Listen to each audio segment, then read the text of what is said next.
All right, let's head over to the NFL where there were games on last night. 3 games. We had a Thanksgiving Day turkey making special going on last night. In the first game, we did hit. We snuck it out, but hey, a win's a win. There's no luck in betting, folks. You're on the right side or you're on the wrong side. You're right or wrong, and we were right on this game. The only game we were right on, but hey, you got to take it when you can get it. So here we go. The first game up here, Bears at the Lions. We took the Lions plus 2.5. You could have got it at 3. Didn't really matter. The Lions won or lost by 2, so you won either way. So Lions, I mean, this game, obviously not the offensive explosion that none of us thought this game would be. No Justin Fields for the Bears, and the Lions still have Jared Goff with Dan Campbell calling the plays. And the final score was 16-14. So, let's start with this Bears team. Matt Nagy, not fired, so congratulations. Maybe potentially saved his job. We weren't 100% sure if Matt Nagy would have been 100% fired after the game if he did lose. We knew that Matt Nagy kind of came out the day before. It was like, hang on. Those reports of me getting fired are not true. They didn't tell me that they were going to fire me, so I'm saying that they won't fire me. It was kind of flawed logic from Matt Nagy's part, but at the end, he was right. They did not fire him. Now, was the outcome of this game the determining factor? He played it real smart at the end. Very well done. I was a little concerned that Matt Nagy may try to throw a touchdown on that final drive when they could have. Well, I thought Matt Nagy may got kind of wrapped up in it and maybe went for a touchdown with Andy Dalton, because we know Matt Nagy wanted to go with Andy Dalton as long as he could. I still believe that Matt Nagy never wanted to go with Justin Fields this season. So you get Matt Nagy fighting for his coaching career with all the rumors. You get his kind of number one starting quarterback that he wanted in a Thanksgiving Day game down, what were they down? 1 point? Yeah, down 1 point on this final drive. Matt Nagy may be like, you know what? I'm just going to go for this touchdown. I'm believing in myself. I'm with my guy right here. Yeah, I can kind of run out the clock and kick a field goal, but what good is that for the win? I want to show that, hey, I'm actually smart. Everybody else is wrong. I'm right. I know what I'm doing. So I'm glad that Matt Nagy just took the win. Fantastic. On this last drive, it was really good by Matt Nagy. Maybe one of the best drives he's called all season long. Last drive of the game here for the Bears. Are y'all ready for this? 19 plays, starting at their own 21-yard line, 64 yards, chewed up the last 8.5 minutes of the game. And once again, kneeling down the final couple of plays just to, run out the clock so they can kick the game-winning field goal. So for that, Matt Nagy, we give you the applause, but it came against the Lions. You only put up 16 points still. You were still a little floundering a little bit. Total, just in the total offense, I mean, they put up 13 points in the second quarter. That was really all their scoring came from for this Bears team. So Matt Nagy saves his job for maybe one more week, but this is not an impressive win. This isn't a win that just kind of erases the entire season for Matt Nagy and this Bears team. Matt Nagy is still on the hot seat. You beat the defeated Lions so far on Thanksgiving Day. It wasn't that impressive. You beat Jared Goff, and Jared Goff is truly looking like the worst quarterback. He's looking like Josh Rosen. I mean, this Matt is not even airing it out. They're not taking any deep shots. They're not putting up any points, obviously. So congratulations. You beat Dan Campbell and Jared Goff.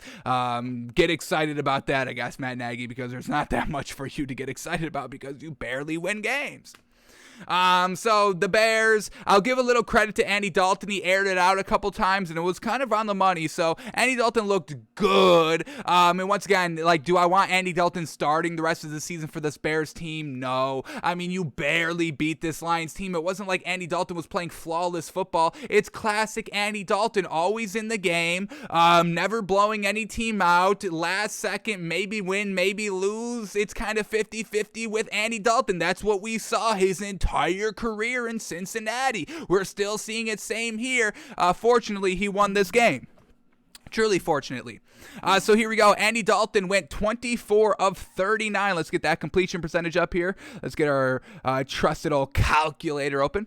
24 of 39, 61%. Not the greatest, but I will give him the 317 yards on 24 completions. Once again, taking some shots down the field, and it was good. It was looking solid. So Andy Dalton, we give a little credit and respect. He had 1 touchdown, 1 interception. Once again, not too much respect by Andy Dalton. Once again, 50-50, 1 touchdown, 1 pick, 16 points, came down to the wire. You had to chew out the last 8.5 minutes to win the game. I mean, once again, this is not an impressive job-securing win for anybody on this Bears team. Watching this game, I think everybody collectively thought, can we just get Justin Fields? We don't care if he's 100% healthy. Just get him out on the field. That's what we came for. We didn't come to watch this game to watch Jared Goff or Andy Dalton or hear from Matt Nagy or Dan Campbell or anybody like that. Justin Fields would have been the best player by a mile in the entire game. So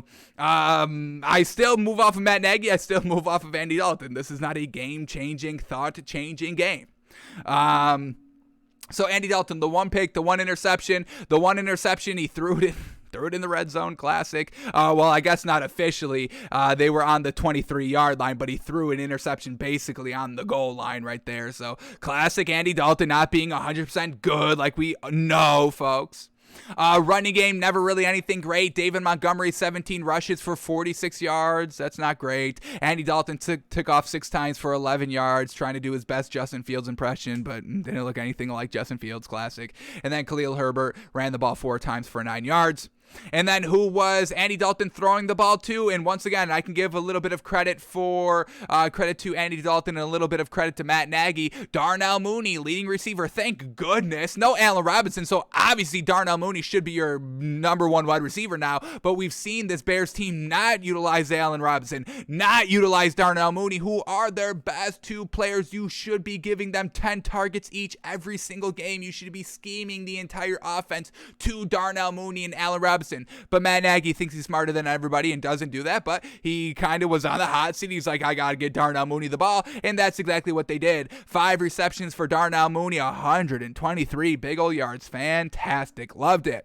Cole Kmet, 8 catches, 65 yards. Love seeing Cole Kmet get some big action here. A real solid tight end that they have been utilizing more and more and more as the season progresses. So another little green flag. All these green flags that were given out to Matt Nagy, just small green flags. Once again, this is not a game mind-changing decision on Matt Nagy. We'll give respect where respect is due, folks. That's what we do here. But it's small green flag respect. Very small, minuscule Smurf-size green flags, I would say.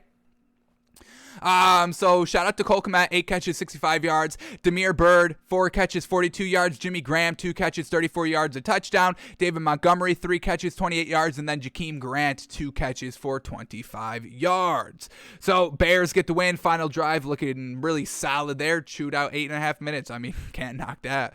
Picked up first down. You ran 19 mother-loving plays on that drive. Holy moly. All right, then on the flip side, Jared Goff. What the hell? What the hell is wrong with Jared Goff? I know I'm not gonna put all the blame on Jared Goff for the what do we even call this Lions offense? It's almost non-existent. It's truly almost non-existent, this Lions offense. So Jared Goff, I'm not putting all the blame on him. I mean, you got Dan Campbell calling plays.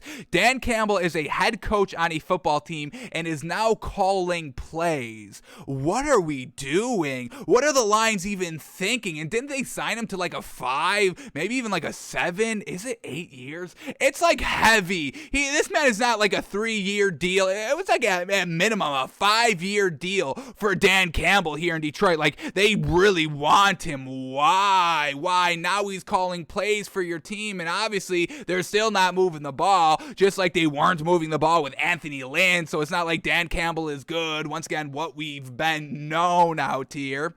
But Jared Goff, good completion percentage, 21 of 25, but never aired it out, only 171 yards, and really kind of 50 of these yards came on the first drive. He had a nice 16-yard pass and then a 39-yard pass. So, I mean, 2 plays came in the first drive, kind of chewed up a third of your overall yards. Once again, Jared Goff not consistent. First drive, all scripted plays. Then they get in the red zone and can't do anything. Classic. Or they really couldn't even get into the red zone. And when they did, nothing special. Or I don't even know. Maybe they only did get into the red zone twice and scored, and that's how they scored. But either way, Jared Goff not putting a more consistent game together. We've seen this all season long. Zero buyability in this Lions team. Zero believability in this Lions team, which results into zero bettability on this Lions team. Even though we did bet the Lions last night, that was more of not believing in Matt Nagy, and we were right at the end of the day, so we'll take it. But here we go. Jared Goff goes 21 of 25. What do we got here? 84%. Once again, that's really good, but dinking and dunking, 171 yards on 10 completions. That's not the ratio that should really impress anybody. He had 2 touchdowns, no picks. Another green flag given out here, small Smurf size green flag for Jared Goff of not turning the ball over, right? He didn't fumble? Oh, no, he did fumble. I take it back. He did fumble and lost it. Look at this dude. Fumbling and losing the ball at the Detroit 47-yard line. Trash. Absolutely trash. And that leads to an interception by Andy Dalton in the red zone. Oh, my goodness. Just trash teams last night, folks. What was the NFL thinking putting this game on? Maybe they thought Justin Fields was going to play. Unfortunately, that wasn't the case. So really kind of bummer game all around. All right, the running game for the Lions, not terrible, pretty solid out here. Jamal Williams, 15 rushes for 65 yards, and that was really it. DeAndre Swift got injured in this game, truly unfortunate shoulder injury, so he only had 3 rushes for no yards.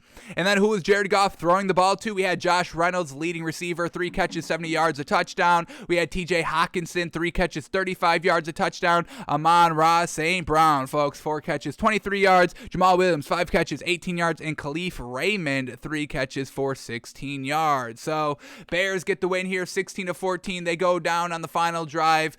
We still cover the 2.5 points, and we hit our bet here. And unfortunately, that was the only bet we hit all night. The only bet we hit all night was betting on the Lions, folks. Doesn't that just not sound right? I'd rather not. I'd rather go 0 of 3. I would rather not hit any bet than hitting a Lions bet, folks.